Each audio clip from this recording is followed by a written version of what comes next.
Hi, this is Jane and I'm going to show you how the KVM switch works. First, why do we need KVM switch?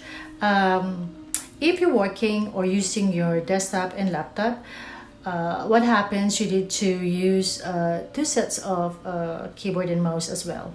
And so it's going to be tough going back and forth, but with the KVM switch, you can hook it up to the desktop and to your laptop, and only using one set of keyboard and mouse. Let me show you. Alright, so right now,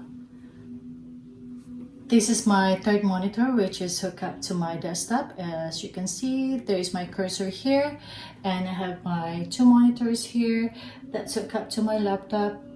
So using just one keyboard and mouse, I could go back and forth from my laptop to my desktop. So my cursor is right there. That means I can work using my desktop and just type testing. Oopsie.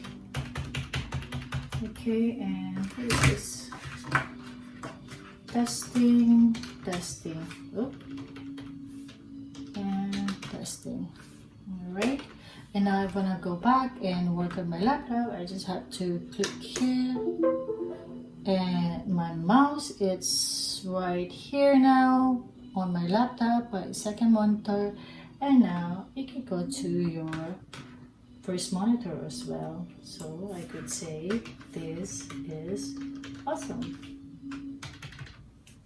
Alright, so and I want to go back and switch again on my desktop, or it doesn't have to be WordPad, you know, when you use your third monitor, like to watch YouTube.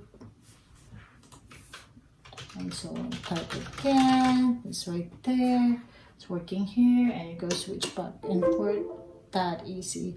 So there you go, that's how the KVM switch works.